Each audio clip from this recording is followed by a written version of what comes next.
La faute à cette enveloppe jaunie, trouvée en nettoyant l'armoire de ma grand-mère. Cet après-midi d'avril, alors que l'odeur du café frais montait de la cuisine, je n'imaginais pas que ma vie allait basculer. Cela faisait 3 jours que j'étais à Marseille, à ranger la maison après l'enterrement.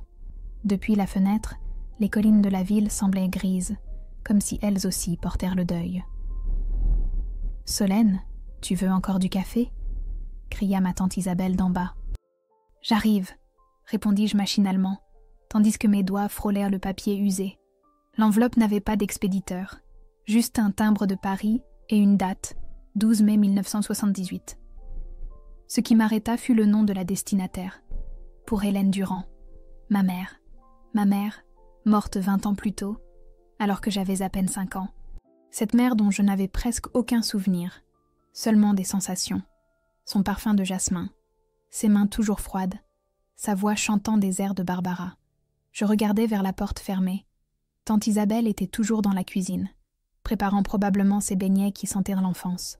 Je ne devrais pas ouvrir le courrier d'autrui, me dis-je. Mais à qui appartenait-il maintenant? Ma mère était morte, ma grand-mère aussi. À qui appartiennent les secrets quand il ne reste personne pour les réclamer? Avec précaution, je glissai mon ongle le long du bord jauni et sortis une feuille pliée avec une précision millimétrique.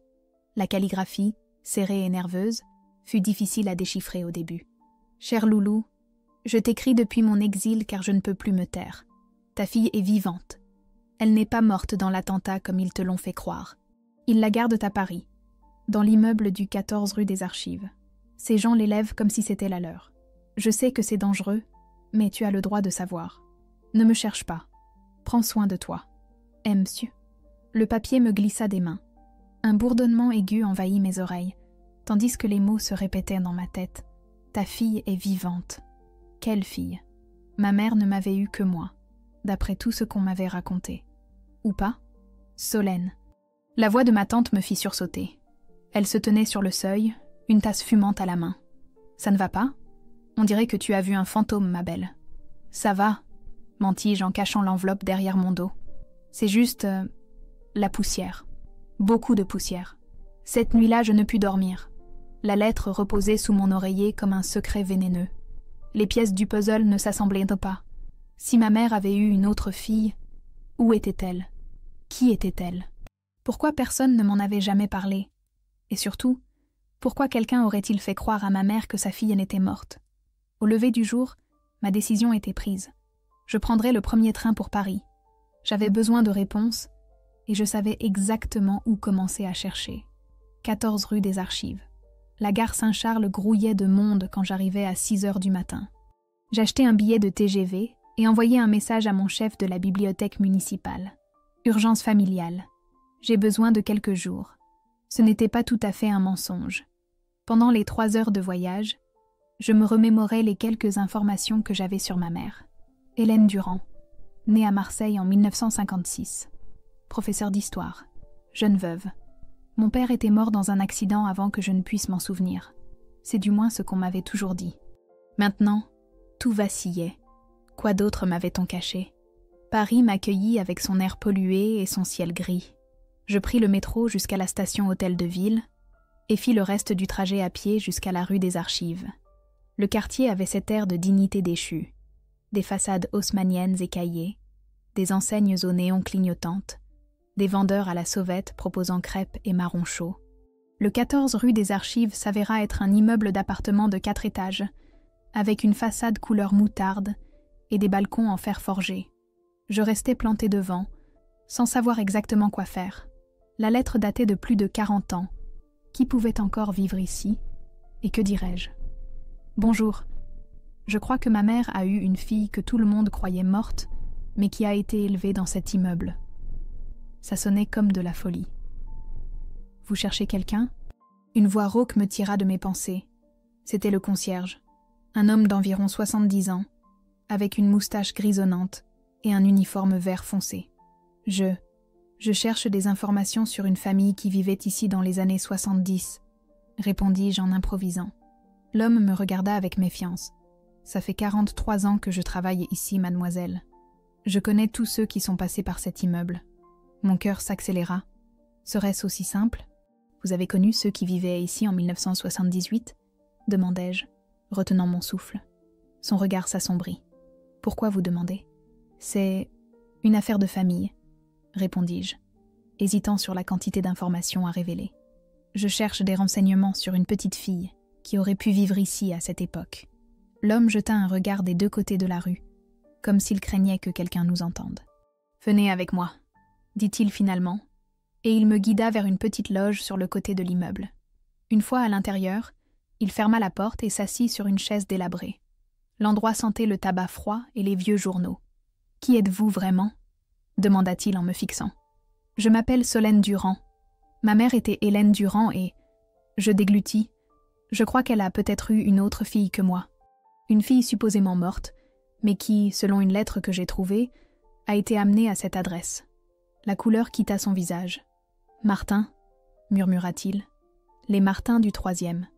Le colonel et sa femme. » Et alors, je sus que j'avais trouvé le premier fil à tirer. Le silence qui suivit les paroles du concierge semblait avoir un poids. Dehors, on entendait les klaxons, le boniment d'un vendeur proposant des avocats, de bons avocats, et le brouhaha constant de la ville. Mais dans cette loge, le temps s'était arrêté. « Monsieur, je réalisais que je ne connaissais pas son nom. Manuel Garcia, répondit-il en sortant un paquet de gauloises de la poche de sa chemise. Monsieur Garcia, que savez-vous des Martins ?» Il alluma sa cigarette avec des mains tremblantes. La flamme illumina un instant les rides profondes qui sillonnèrent son visage.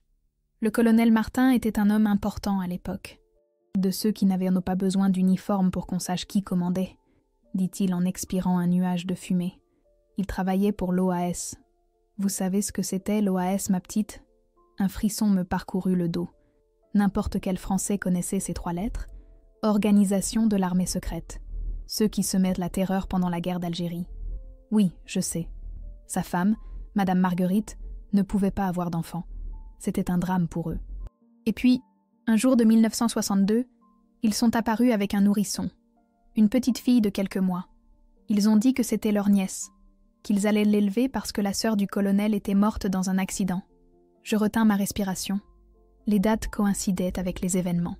Et personne n'a rien demandé? Monsieur Garcia laissa échapper un rire amer.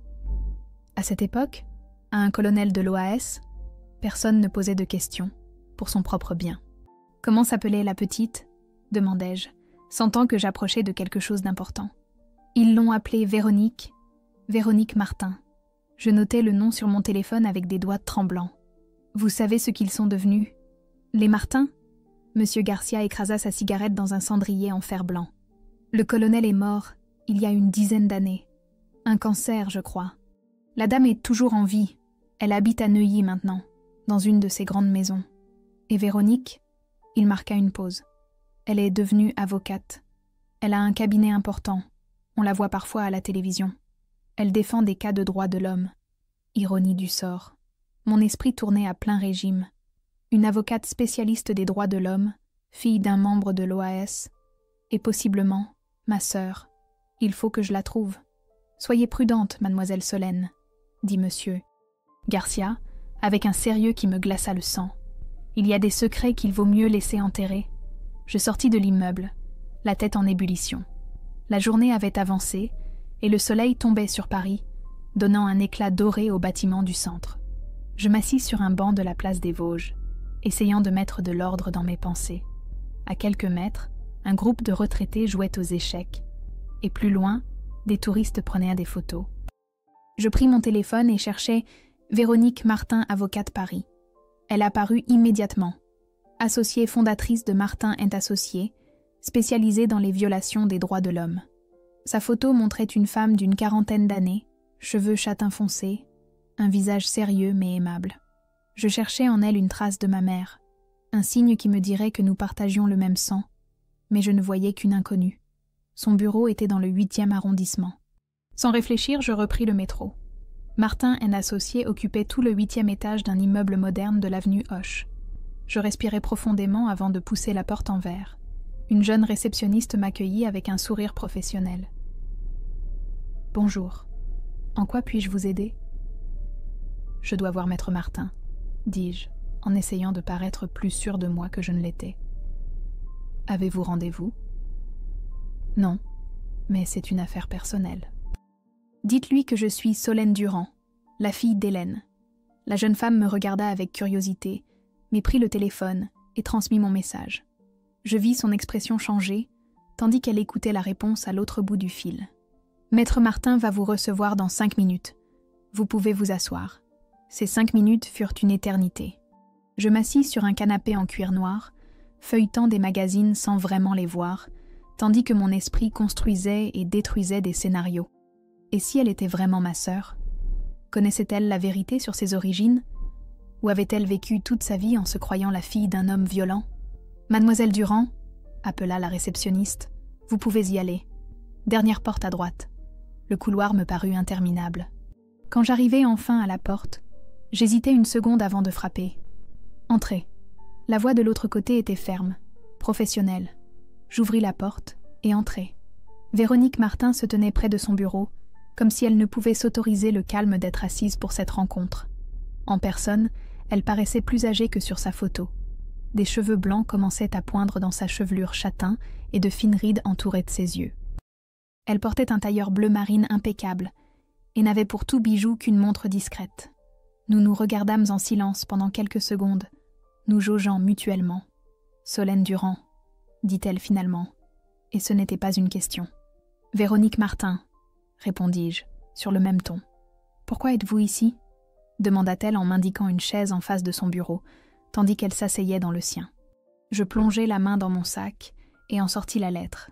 Je la fis glisser sur le bureau sans un mot. Véronique la regarda sans la toucher. « Qu'est-ce que c'est » ? Une lettre adressée à ma mère, Hélène Durand. Je l'ai trouvée hier, en rangeant la maison de ma grand-mère à Marseille. Je l'observais pendant qu'elle lisait. Son visage, entraîné à ne montrer aucune émotion dans les salles d'audience, resta impassible. Mais ses mains serrèrent légèrement le papier, trahissant la tempête qu'elle devait ressentir. Quand elle eut fini, elle laissa la lettre sur le bureau et me regarda fixement. « Ceci ne prouve rien », dit-elle d'une voix contrôlée. « Saviez-vous que vous aviez été adoptée ?» demandai-je directement. Un muscle se tendit dans sa mâchoire. Mes parents m'ont dit la vérité quand j'ai eu 18 ans. Ils m'ont dit que j'étais la fille d'un couple mort dans un incendie, et qu'en tant que parent proche, ils m'avaient recueillie. Et vous les avez crus? Pourquoi ne l'aurais-je pas fait? Répondit-elle, mais je pus déceler le doute dans sa voix. Que cherchez-vous exactement, mademoiselle Durand? Je me penchai en avant. La vérité. Ma mère est morte quand j'avais 5 ans, en 1998. On ne m'a jamais parlé d'une sœur. Mais cette lettre, je désignais le papier, dit que sa fille n'est pas morte dans un attentat, et qu'on l'a emmenée au 14 rue des Archives, où, comme par hasard, les Martins sont apparus avec une petite fille en 1962. Véronique se leva et se dirigea vers la fenêtre, me tournant le dos. Je pouvais voir la tension dans ses épaules. « C'est absurde. Complètement absurde, » murmura-t-elle. Mais elle semblait surtout essayer de se convaincre elle-même. Le concierge de l'immeuble, monsieur Garcia, se souvient de votre arrivée. Il a dit que les Martins ont affirmé que vous étiez leur nièce, pas leur fille biologique. Elle se retourna brusquement. Vous avez parlé avec Manuel? Que vous a-t-il dit d'autre? Que votre père adoptif travaillait pour l'OAS. Je la vis pâlir. Ça, elle le savait. Mon père travaillait pour l'État, dit-elle avec prudence. Nous n'avons jamais parlé des détails. Un colonel de l'OAS, ce n'est pas travailler pour l'État, maître Martin. C'est faire partie de la machine qui a fait disparaître des gens. Ses yeux lancèrent des éclairs. Vous croyez que je ne le sais pas? Pourquoi croyez-vous que je fais ce métier? Elle respira profondément, se reprenant. Je n'ai aucune preuve que ce que dit cette lettre soit vrai. Je ne sais même pas qui est ce M qui l'a signé. Moi non plus, admis-je. Mais je crois qu'il y a un moyen de le savoir. Je sortis de mon sac une petite boîte en plastique. Un test ADN. Si nous sommes vraiment sœurs, ceci nous le dira. Véronique regarda la boîte comme si c'était une bombe sur le point d'exploser. Le soleil de l'après-midi entrait par la fenêtre, dessinant des ombres allongées dans le bureau, et pendant un instant, le monde parut suspendu dans ce rayon de lumière qui tombait entre nous. Le vin rouge laissait des traces circulaires au fond de mon verre. Nous étions dans un petit restaurant du Marais, le genre d'endroit avec des nappes à carreaux et des photographies en noir et blanc au mur. 3 heures s'étaient écoulées depuis que j'avais posé la boîte du test ADN sur le bureau de Véronique, et maintenant, la tension initiale s'était transformée en une sorte de trêve inconfortable. « Je n'arrive pas à croire que j'ai accepté de faire ça », dit-elle, coupant méticuleusement un morceau de hachis parmentier. « Ma mère va me tuer si elle l'apprend. »« Votre mère adoptive ?» demandai-je, remarquant comment elle fronçait légèrement les sourcils devant ma précision. « Marguerite est la seule mère que j'ai jamais connue, » répondit-elle sèchement. « Peu importe comment je suis arrivée dans sa vie. » Je me mordis la lèvre, regrettant ma brusquerie. Si je voulais des réponses, me mettre Véronique à dos n'était pas la bonne solution. « Je suis désolée. C'est compliqué pour nous deux. » Véronique hocha légèrement la tête et but une gorgée de vin. Le serveur passa près de notre table, demandant si nous avions besoin de quelque chose d'autre. Quand il s'éloigna, elle parla à voix plus basse. « Pendant des années, j'ai enquêté sur des cas d'enfants enlevés, » dit-elle en me regardant droit dans les yeux. « Des enfants de militants disparus, donnés à des familles du régime. Je n'ai jamais imaginé que je pourrais être l'un de ces cas. Et si c'est le cas, osai-je demander. Qu'est-ce que cela signifierait pour vous ? » Elle posa ses couverts et s'adossa à sa chaise. À travers la fenêtre, on voyait les lumières de la ville commencer à scintiller. Je ne sais pas. Toute ma vie serait construite sur un mensonge. Et Marguerite ? Sa voix se brisa légèrement. Elle est déjà âgée. Elle a un début d'Alzheimer. Je ne pourrais pas la confronter avec ça. Et le colonel ? Vous a-t-il déjà parlé de la façon dont vous êtes arrivé dans sa famille ? Richard est mort convaincu que je n'ai jamais su la vérité sur mon adoption, répondit-elle, avec une amertume qu'elle n'essaya pas de cacher. C'était un homme de secret. Il avait un coffre-fort dans son bureau, auquel je n'ai jamais eu accès. La nouvelle me surprit. Un coffre-fort ? Et il existe toujours ? Je suppose. Marguerite garde son bureau intact, comme un mausolée. Une idée commença à se former dans mon esprit. S'il y avait des réponses, elles étaient là. Nous devons voir ce qu'il y a dans ce coffre. Véronique me regarda comme si j'avais suggéré de braquer une banque. Vous êtes folle. Je ne vais pas emmener une inconnue chez ma mère pour fouiller dans les affaires de mon père décédé. Je ne suis pas une inconnue, insistai-je en me penchant vers elle. Je suis potentiellement votre sœur. Et si ce que dit cette lettre est vrai, nous avons toutes les deux le droit de savoir ce qui s'est passé. Je la vis hésiter, passant son doigt sur le bord du verre, y laissant une trace presque imperceptible. « Les résultats du test prendront des semaines, » dit-elle finalement. « Voulez-vous vraiment attendre si longtemps pour connaître la vérité ?» Le silence qui suivit fut une réponse suffisante. Le lendemain matin, un VTC nous conduisit à Neuilly-sur-Seine. Le quartier chic de Paris s'étendait en larges avenues et en maisons immenses protégées par de hauts murs. Le véhicule s'arrêta devant une propriété de style bourgeois avec des tuiles en ardoise et un jardin parfaitement entretenu. « Ma mère sort tous les jeudis à 11h, » expliqua Véronique alors que nous attendions dans la voiture. Son infirmière l'emmène chez le coiffeur et ensuite elle déjeune à l'extérieur. Nous avons environ 2 heures. À 11h05, une Mercedes noire sortit par le portail principal. Dès qu'elle disparut de notre vue, Véronique me fit un signe et nous nous dirigeâmes vers la maison. Elle utilisa sa clé pour ouvrir la porte latérale qui donnait sur le jardin arrière. « L'employé de maison ?» chuchotai-je.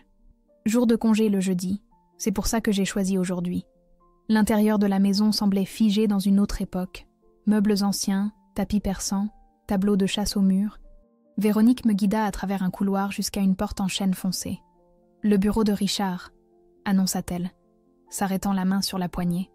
Je remarquai qu'elle ne l'appelait jamais « papa » ou « mon père ». La pièce était exactement comme j'avais imaginé le bureau d'un militaire de haut rang.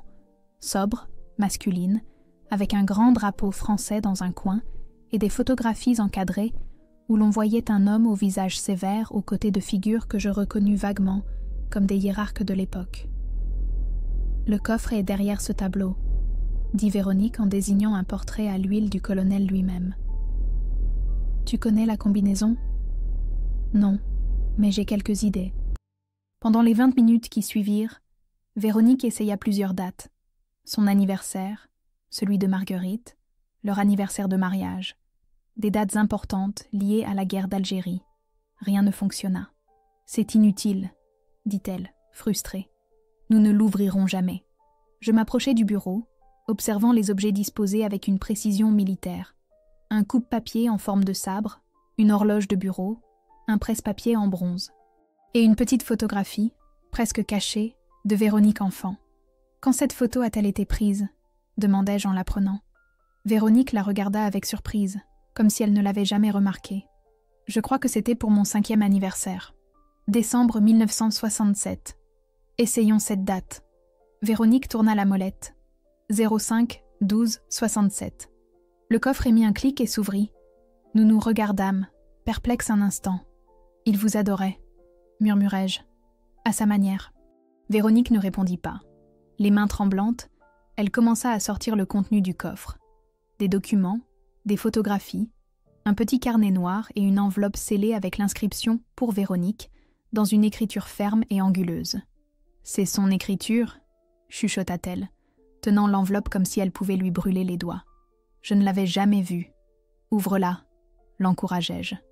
Avec précaution, elle rompit le sceau et extraya plusieurs pages manuscrites. Elle commença à lire en silence, son visage passant de l'attente au choc, puis à quelque chose que l'on ne pouvait décrire que comme de l'horreur. « Qu'est-ce qu'il y a écrit ?» demandai-je, incapable de me retenir. Elle me passa les pages sans un mot. C'était une confession. Le colonel Martin racontait comment, en 1962, il avait dirigé une opération pour arrêter plusieurs éléments subversifs à Marseille. Parmi eux, Hélène Durand, une professeure d'histoire soupçonnée de collaborer avec le FLN.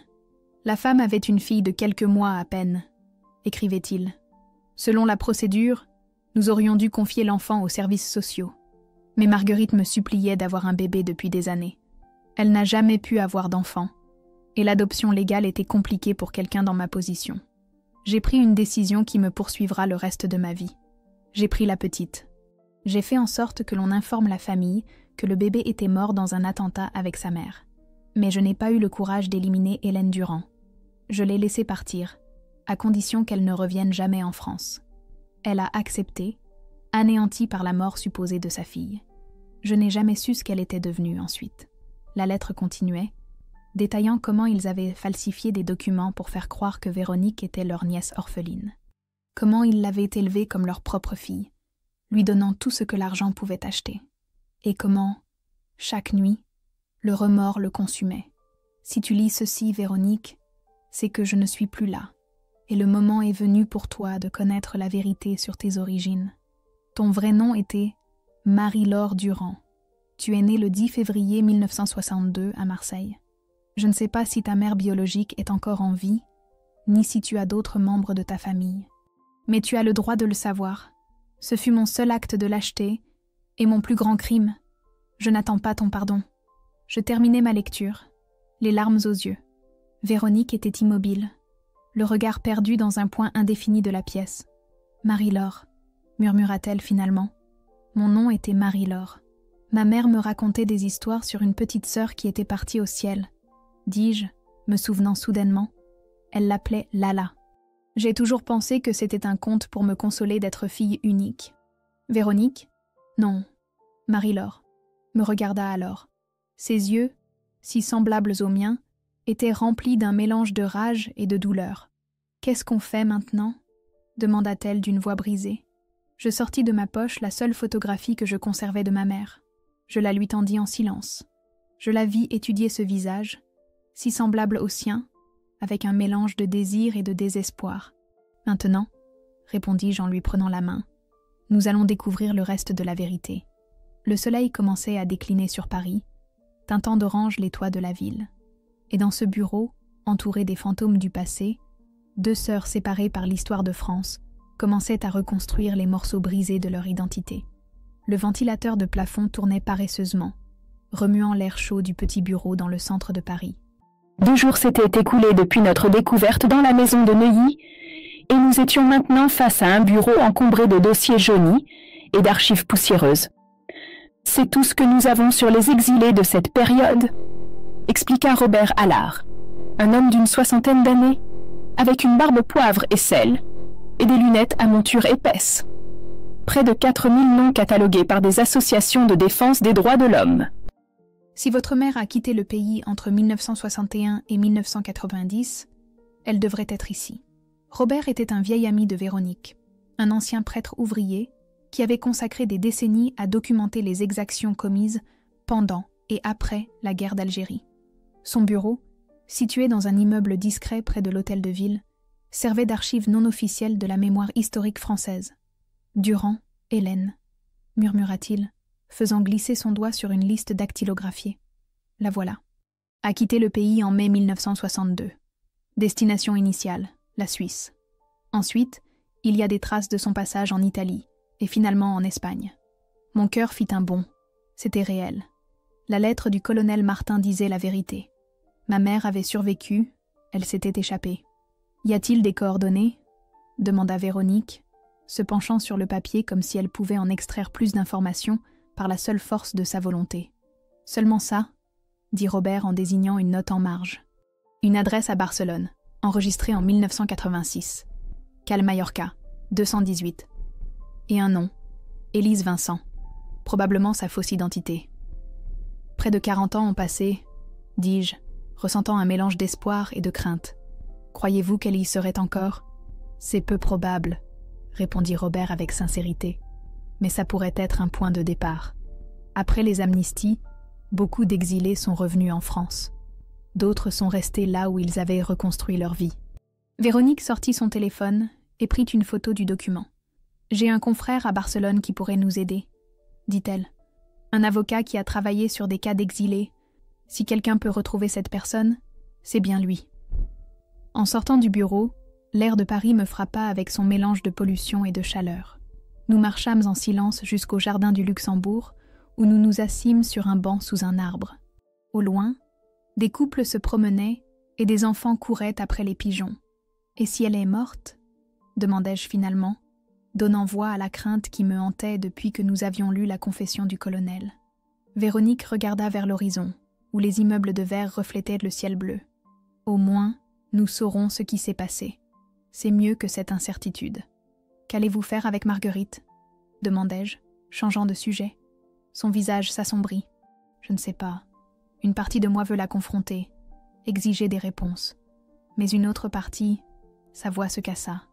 Une autre partie se souvient que c'est elle qui a pris soin de moi quand j'étais malade, qui m'a lu des histoires, qui m'a emmenée à mon premier jour d'école.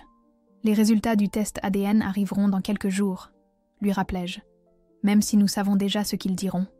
Oui, acquiesça-t-elle, mais je veux avoir toutes les preuves avant de la confronter. J'ai besoin d'être sûre. Mon téléphone sonna, interrompant la conversation. C'était un numéro inconnu. « Allô ?» répondis-je. « Solène Durand ?» demanda une voix masculine à l'autre bout du fil. « C'est Manuel Garcia, le concierge du 14 rue des Archives. »« Monsieur Garcia, que se passe-t-il ? Quelqu'un est venu poser des questions sur vous, » dit-il à voix basse, comme s'il craignait d'être entendu. « Un homme. Il voulait savoir ce que je vous avais raconté sur les Martins. » Un frisson me parcourut le dos. Qui était-ce ? Il ne s'est pas présenté, mais il avait l'air officiel, comme ceux d'avant, vous comprenez ? Je regardais Véronique, qui observait mon expression avec inquiétude. Que lui avez-vous dit ? Que je ne savais rien, qu'une jeune femme avait posé des questions sur d'anciens locataires, rien de plus. Mais il ne m'a pas cru. Il a laissé ça pour vous. Il a laissé quelque chose ? Une carte. Il y a juste écrit « Bureau de renseignement » et un numéro de téléphone.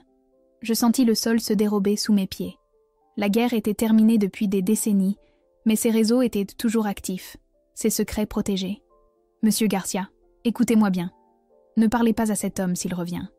Et s'il vous plaît, envoyez-moi une photo de cette carte. Je vous l'ai déjà envoyée par WhatsApp, mademoiselle. Soyez prudente. En raccrochant, je racontai tout à Véronique. Son visage, habituellement symétrisé, devint blême. L'OAS a été officiellement dissoute, mais beaucoup de ses membres sont passés dans des services parallèles, et après, certains sont restés dans des postes de renseignement, expliqua-t-elle. Si quelqu'un pose des questions, c'est que nous avons remué quelque chose qui aurait dû rester enterré. Sommes-nous en danger ? Je ne sais pas, admit-elle.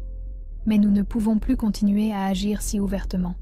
Quelqu'un pourrait surveiller Marguerite ou suivre toute recherche sur le colonel. Mon téléphone vibra avec la photo de la carte. Elle était minimaliste.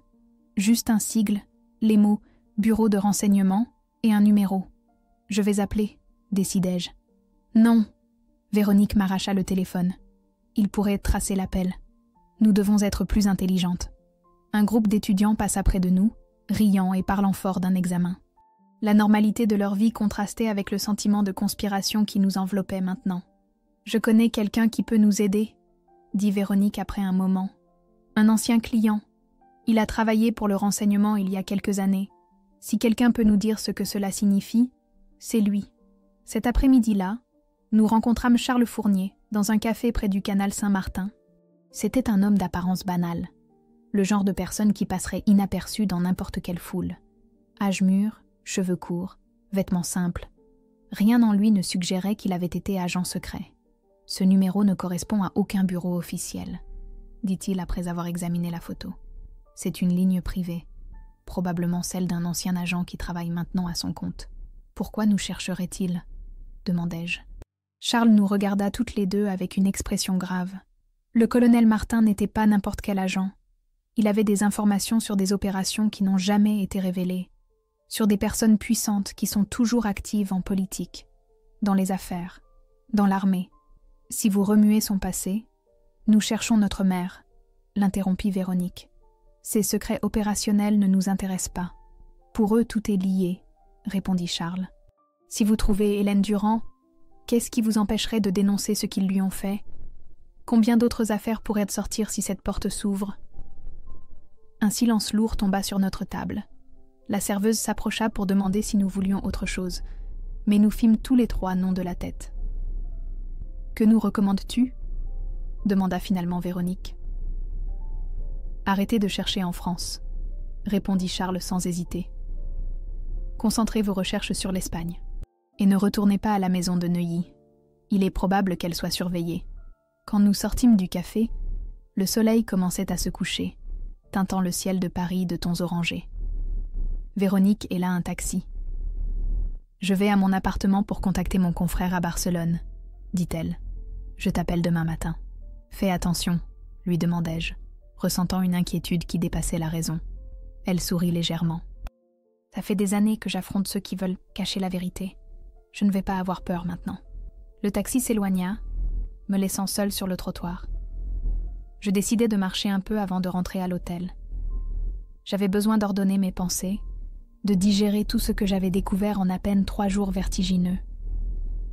Je traversais le parc de Bercy quand je remarquai un homme qui semblait suivre mon rythme, se maintenant toujours à la même distance.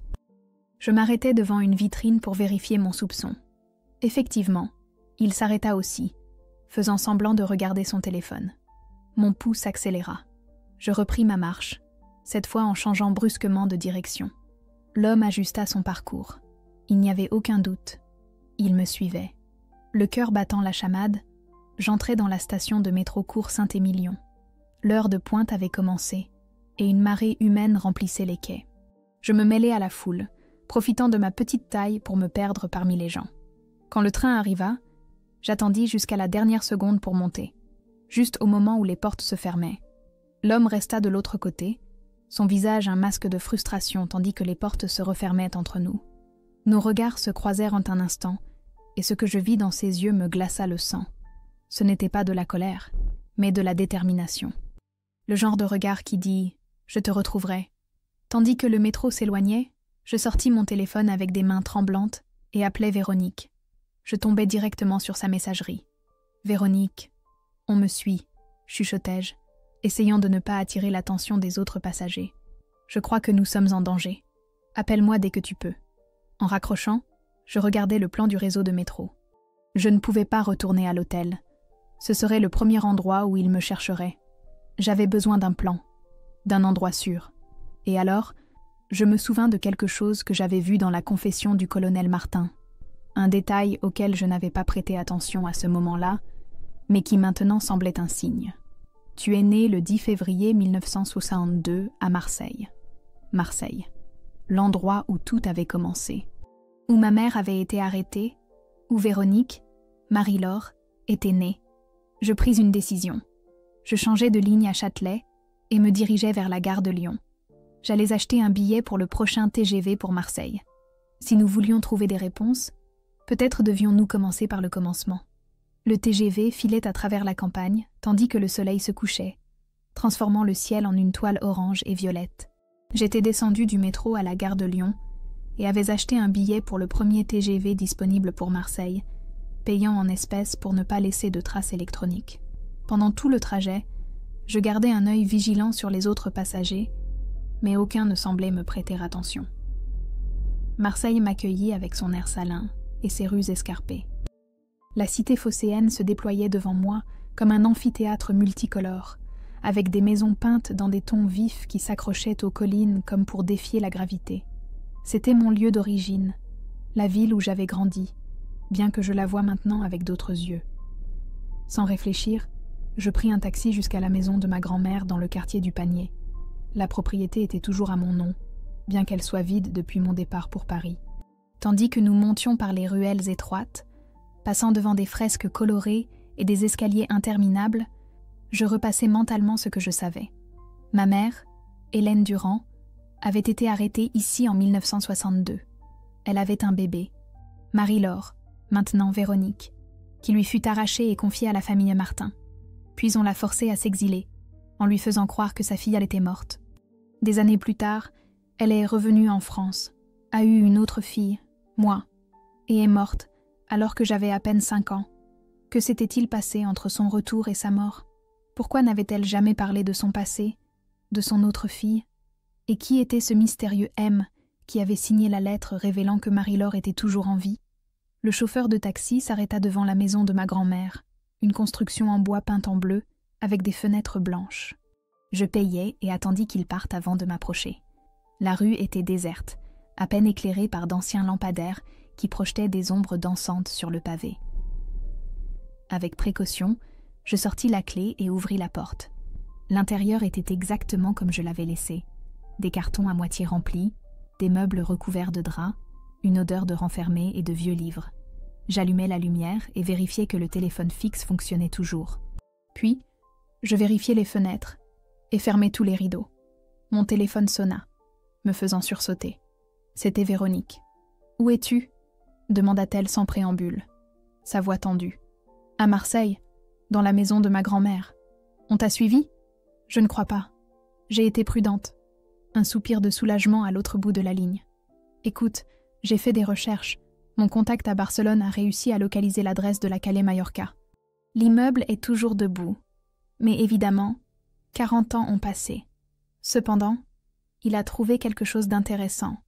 Une femme nommée Élise Vincent y a vécu jusqu'en 2010, date à laquelle elle est revenue en France.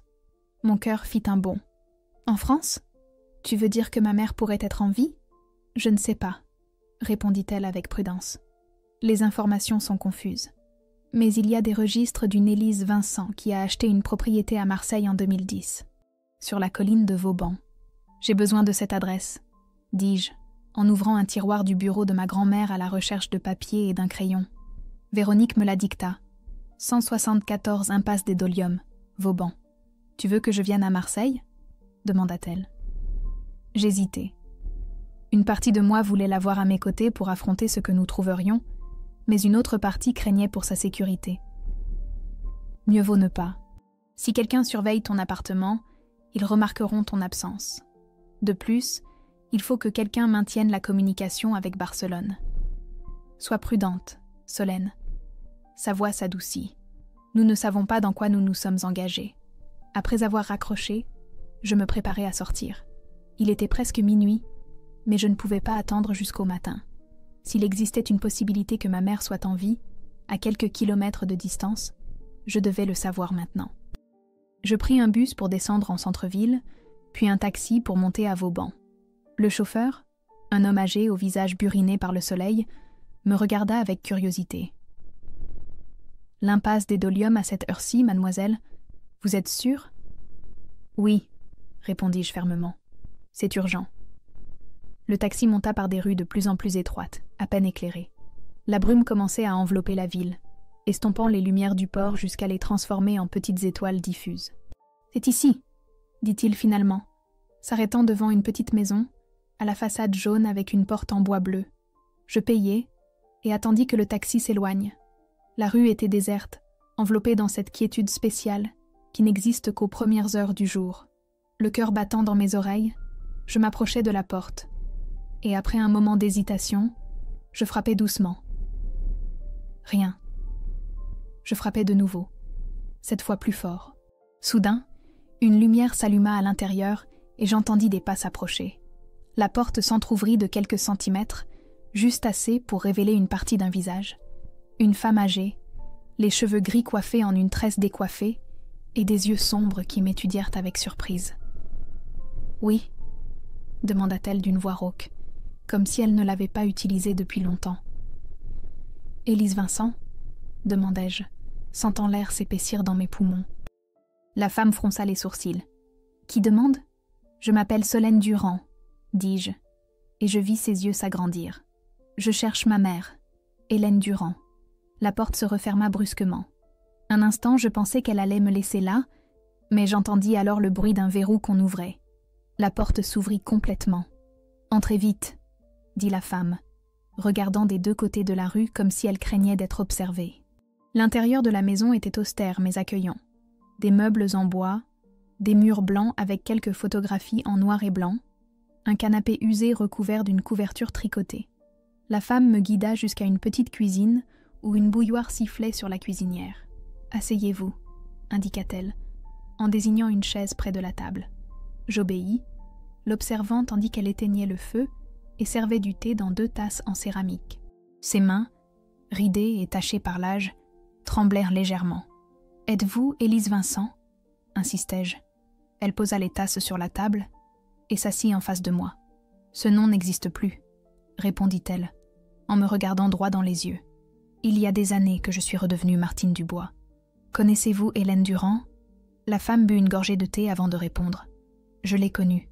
Nous étions camarades à l'université, des amis proches. Nous militions ensemble. Quand ils l'ont arrêtée, j'étais déjà dans la clandestinité. C'est moi qui ai écrit cette lettre à sa mère, pour l'alerter que sa petite fille elle était toujours en vie. « C'est vous, M ?» demandai-je, sentant que les pièces commençaient à s'emboîter. Martine hocha la tête. Je travaillais comme secrétaire dans une caserne militaire. C'était ma couverture, ma façon d'obtenir des informations de l'intérieur. C'est comme ça que j'ai appris ce qu'ils avaient fait à Hélène et à la petite. Qu'est-il arrivé à ma mère ? Martine soupira, comme si le poids des souvenirs était trop lourd pour ses épaules fatiguées. On l'a envoyée en Suisse d'abord, puis en Italie. Finalement, elle est arrivée en Espagne, où elle a construit une nouvelle vie sous le nom d'Élise Vincent. Je l'ai suivie peu de temps après. Nous avons vécu dans le même immeuble à Barcelone pendant des années. Et pourquoi est-elle revenue en France ? Pour toi, répondit Martine avec simplicité. Quand le calme est revenu, Hélène a décidé de rentrer. Elle voulait récupérer sa vie, son identité. Et surtout, elle voulait retrouver sa fille perdue. Un nœud se forma dans ma gorge. Mais elle ne l'a jamais fait. Martine secoua la tête. Elle a essayé. Elle a engagé un détective privé.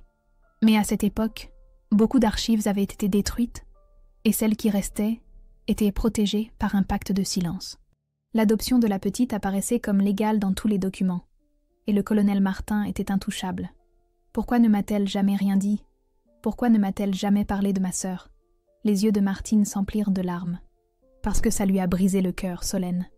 Hélène a vieilli de 10 ans en quelques mois de recherche. Quand elle a compris qu'elle ne pourrait pas récupérer Marie-Laure, elle a failli devenir folle de douleur. C'est alors qu'elle a rencontré ton père. Et quand elle est tombée enceinte de toi, elle a décidé qu'elle ne pouvait pas vivre dans le passé, qu'elle devait se concentrer sur la fille qu'elle avait, pas sur celle qu'on lui avait arrachée. Mon père savait tout ça ? Oui. Édouard a été son rocher, sa bouée de sauvetage. Sans lui, je ne sais pas si Hélène aurait survécu à cette perte. Une nouvelle révélation me frappa. Mon père n'est pas mort dans un accident, n'est-ce pas ? Martine baissa les yeux. Non. Édouard était journaliste. Il enquêtait sur les crimes de l'époque, y compris les adoptions illégales. Quelqu'un ne voulait pas que ces informations sortent. Le silence qui suivit était dense, chargé de 4 décennies de secrets et de douleurs. Et ma mère ? demandai-je finalement. Que lui est-il vraiment arrivé ?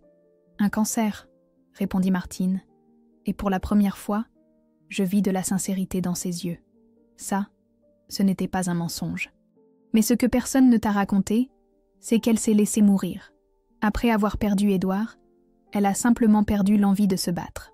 Je me levai brusquement, ayant besoin d'espace pour digérer tout ce que je venais d'entendre. Je me dirigeai vers le petit salon et m'arrêtai devant les photographies au mur. L'une d'elles attira particulièrement mon attention. 2 jeunes femmes souriant à l'appareil photo, avec la mère en arrière-plan. Je reconnus l'une d'elles comme étant ma mère, d'après les quelques photos que je conservais d'elle. « Barcelone, 1985 », dit Martine, qui s'était levée pour me suivre. C'était un de nos jours heureux. « Avez-vous d'autres photos d'elle » demandai-je d'un filet de voix. « Un album complet.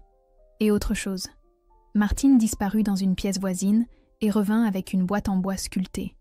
Elle la posa sur la table basse et l'ouvrit avec précaution. À l'intérieur, il y avait des lettres, des photographies et une enveloppe scellée qu'elle extraya avec révérence. « Hélène m'a demandé de te remettre ça quand tu serais plus grande. Quand tu serais prête, je suppose que ce moment est arrivé. » Je pris l'enveloppe avec des mains tremblantes. Mon nom y était écrit dans une calligraphie que je ne reconnaissais pas, mais que je savais être celle de ma mère. Je l'ouvris avec soin et sortis plusieurs pages manuscrites. « Ma chère Solène, si tu lis ceci, c'est que je ne suis plus avec toi et que Martine a tenu sa promesse. Il y a tant de choses que je n'ai jamais pu te dire, tant de choses dont j'ai voulu te protéger. Mais maintenant, il est temps de connaître la vérité. » Les larmes brouillèrent ma vue, m'empêchant de continuer. Martine posa une main sur mon épaule. Lis-la tranquillement. Elle n'ira nulle part, et moi non plus.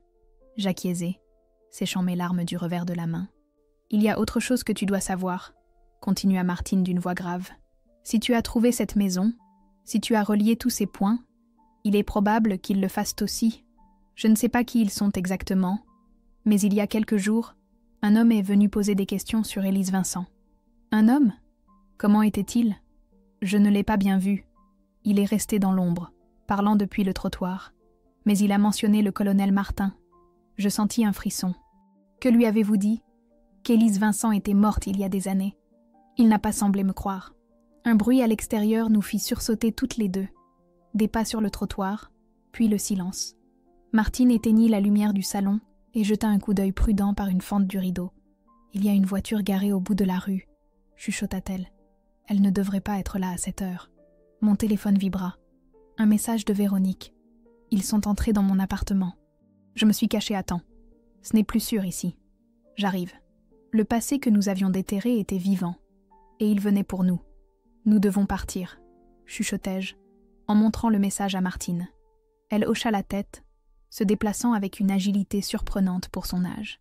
En quelques minutes, elle avait rassemblé un petit sac, quelques photographies et la boîte en bois avec les lettres de ma mère. « Il y a une sortie par la cour arrière, » expliqua-t-elle, me guidant dans un couloir sombre.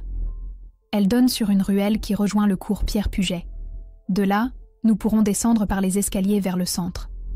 La cour était petite, à peine un rectangle de dalles entouré de plantes en pot. Martine ouvrit une porte dissimulée parmi les lierres et nous sortîmes dans une ruelle étroite, à peine éclairée par la lune. « Où allons-nous » demandai-je tandis que nous avancions dans la pénombre, le bruit de nos pas amorti par la brume qui enveloppait maintenant les collines comme un manteau spectral. « Je connais un endroit, » répondit-elle. « Un ancien refuge que nous utilisions à l'époque. S'il a survécu au temps, personne ne le connaît, sauf ceux qui y sont allés. Nous descendîmes par des escaliers en pierre glissant d'humidité, passant devant des fresques usées et des maisons silencieuses. Marseille dormait, étrangère au drame qui se jouait dans ces rues escarpées. Arrivés dans le centre, Martine nous guida par des ruelles étroites, nous éloignant du centre vers le secteur le plus ancien du port. Finalement, nous nous arrêtâmes devant un immeuble de 3 étages, à la façade du début du siècle et aux volets en bois fermés. « Le syndicat des dockers » expliqua-t-elle en sortant une clé rouillée de son sac. « Il a été fermé à l'époque, mais ils ne l'ont jamais démoli. » Le sous-sol était notre point de ralliement. La porte s'ouvrit avec un grincement qui résonna dans la rue vide. L'intérieur sentait l'humidité et le vieux bois. Martine ferma rapidement et alluma une petite lampe de poche. « Suis-moi. » Nous descendîmes par des escaliers en bois qui craquaient dessous notre poids, jusqu'à un sous-sol étonnamment grand. Martine trouva un interrupteur, et après un clignotement, une lumière jaunâtre révéla l'espace. Des étagères avec des livres poussiéreux, une longue table avec des chaises dépareillées, un vieux canapé recouvert d'une couverture.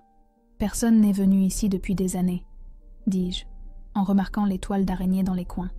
Et pourtant, tout est resté pareil, murmura Martine avec nostalgie. Ici, nous avons planifié des actions, imprimé des tracts, caché des camarades. Ta mère a passé des semaines ici quand on la cherchait. Je m'assis sur le canapé, soulevant un nuage de poussière. La tension des derniers jours me pesait comme du plomb sur les épaules. Je sortis la lettre de ma mère et continuai ma lecture là où je m'étais arrêtée. Avant toi, j'ai eu une autre fille.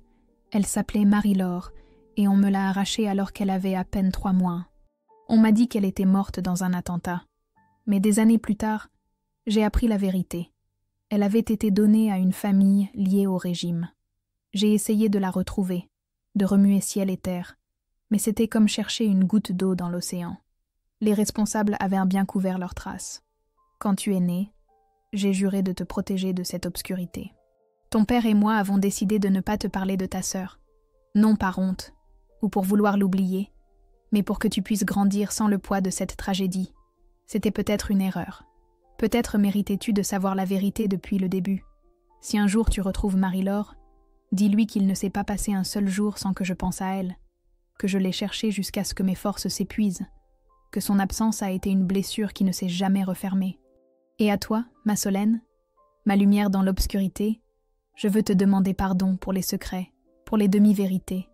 J'ai tout fait par amour, même si je vois maintenant que l'amour nous fait parfois commettre des erreurs. Je t'aime éternellement, maman. Les larmes coulaient librement sur mon visage quand je terminais de lire. Martine s'assit à côté de moi et me tendit un mouchoir. C'était une femme courageuse, dit-elle d'une voix douce.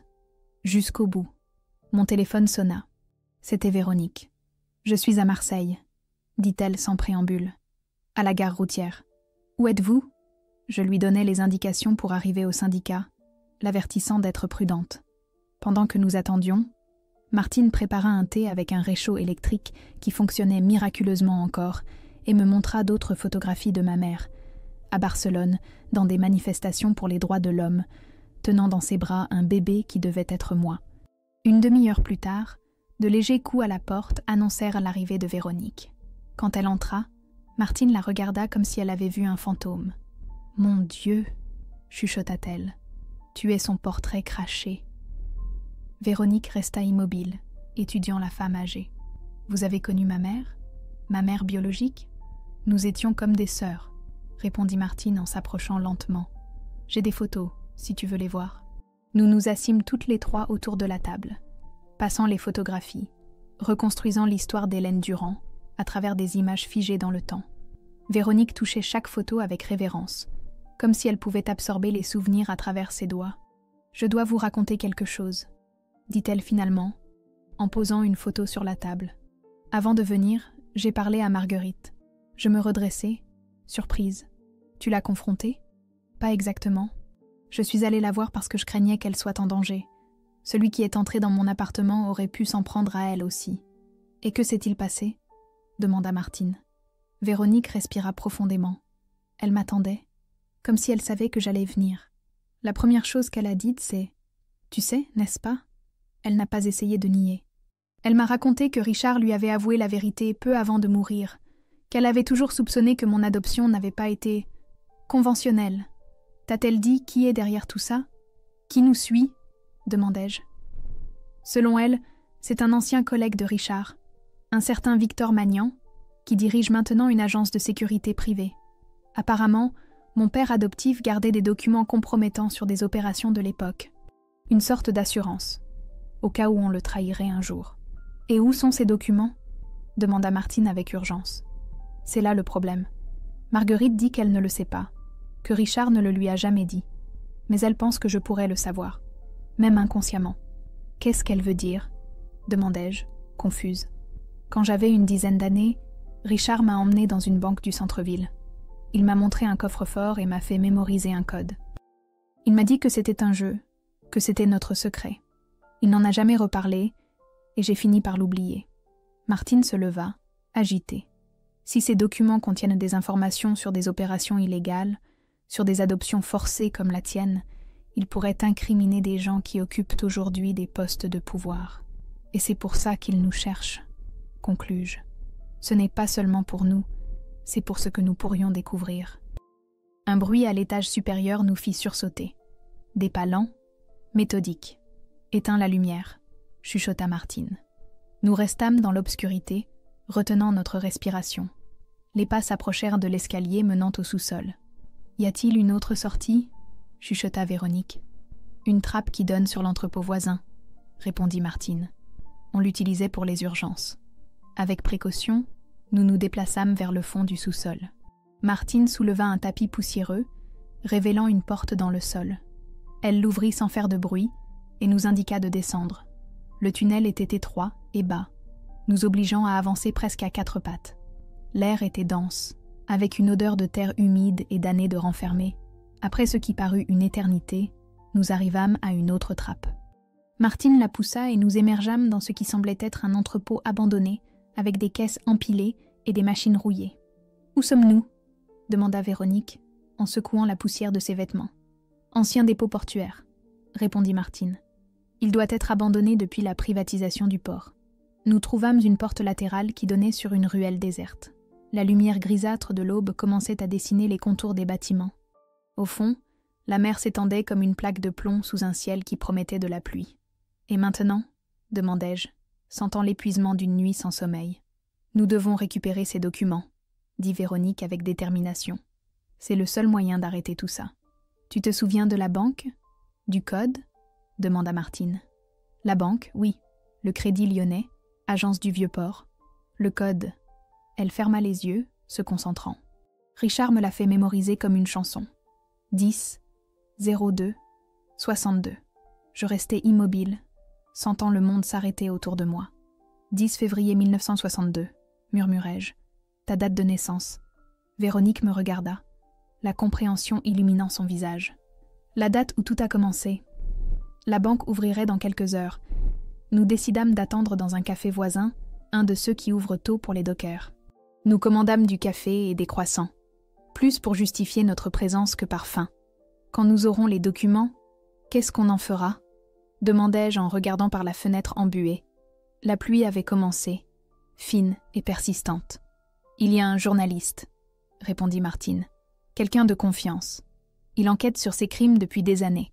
Si nous lui donnons des preuves concrètes, il saura quoi en faire. Nous pourrions aussi les présenter au juge Morales, ajouta Véronique. Il est en charge de plusieurs dossiers de ce type. Avec des preuves solides, il pourrait ordonner des arrestations. Le portable de Véronique sonna. C'était un message d'un numéro inconnu. Son visage pâlit en le lisant. « C'est de Marguerite », dit-elle d'une voix tendue. Elle dit que Victor Magnan lui a rendu visite, qu'il lui a dit qu'il savait que nous étions à Marseille, et que... Sa voix se brisa. Que si nous ne livrons pas les documents, il nous arrivera la même chose qu'à Hélène Durand. Un frisson me parcourut l'échine. Qu'est-ce que ça veut dire ? Ma mère est morte d'un cancer. Martine et Véronique échangèrent un regard sombre. N'est-ce pas ? Insistai-je, sentant qu'une nouvelle terrible vérité se profilait. Le cancer était réel, dit Martine lentement. Mais dans sa phase terminale, quand elle était à l'hôpital, il y a eu des irrégularités, des médicaments qui disparaissaient, des changements inexpliqués dans son traitement. Tu es en train de dire que... Je n'ai jamais pu le prouver, continua Martine. Mais j'ai toujours soupçonné que quelqu'un avait accéléré le processus. Quelqu'un qui craignait que, dans le désespoir de la maladie, Hélène ne décide de parler de ce qu'elle savait. L'horloge du café indiquait 8h45. La banque ouvrirait dans un quart d'heure. « Allons-y », dit Véronique en laissant des billets sur la table. « Finissons-en une fois pour toutes. » Le vieux port nous accueillit avec sa majesté d'un autre siècle. La pluie avait cessé, laissant l'air propre et frais. Nous entrâmes ensemble, Martine restant près de la porte pour faire le guet. Véronique s'approcha d'une conseillère et expliqua qu'elle avait besoin d'accéder à un coffre-fort au nom de Richard Martin. « Avez-vous l'autorisation correspondante ?» demanda la femme. Véronique montra sa carte d'identité et une copie du testament de Richard qu'elle avait apporté, où il la nommait « héritière universelle ». La conseillère hocha la tête et nous conduisit vers une salle privée au fond de la banque. En marchant, je remarquai un homme en costume sombre qui nous observait depuis un coin. Il avait le genre de regard qu'on reconnaît instantanément, froid, calculateur, le même que j'avais vu chez l'homme qui me suivait à Paris. La salle des coffres-forts était un espace aseptisé, avec des murs métalliques et une lumière fluorescente. La conseillère nous laissa seuls, expliquant que nous avions un quart d'heure. Véronique introduisit le code dans le panneau numérique. 10 02 62. La lumière verte s'alluma et la porte s'ouvrit avec un léger déclic. À l'intérieur, il y avait un unique dossier noir. Nous l'ouvrîmes avec des mains tremblantes. Il contenait des photographies, des documents officiels avec des sceaux militaires, des listes de noms avec des annotations en marge. Et parmi tout cela, une enveloppe marquée « Opération Cigogne ». À l'intérieur, nous trouvâmes une liste d'enfants enlevés, avec leurs noms d'origine, les noms de leurs parents biologiques et les familles auxquelles ils avaient été confiés. Le nom de Marie-Laure Durand apparaissait en premier. « C'est ça », chuchota Véronique, les larmes aux yeux. La preuve dont nous avions besoin. Nous prîmes tout et le rangeâmes dans mon sac. En sortant de la salle, l'homme en costume avait disparu. Martine nous fit un signe d'urgence depuis la porte. « Il y a une voiture noire garée dehors », nous avertit-elle quand nous nous approchâmes. La même que j'ai vue hier soir près de chez moi. Nous nous dirigeâmes vers la sortie arrière de la banque, émergeant dans une rue latérale. Nous marchâmes rapidement, nous mêlant aux passants qui commençaient à remplir les rues du centre. « Nous devons aller dans un endroit sûr pour examiner tout ça », dit Véronique. « Et contacter ce journaliste ?» ajoutai-je. Martine hocha la tête. « Je connais quelqu'un qui peut nous aider. Il habite près d'ici. » Alors que nous avancions dans les rues de Marseille, je sentis qu'un cycle se fermait. J'avais commencé par chercher des réponses sur mon passé, et j'avais fini par découvrir une vérité bien plus grande. Une vérité qui reliait mon histoire personnelle à l'histoire douloureuse de mon pays. Le soleil perçait entre les nuages, illuminant les collines multicolores. Marseille se réveillait, comme nous, à une nouvelle réalité. Une réalité où les secrets, enfin, allaient éclater au grand jour.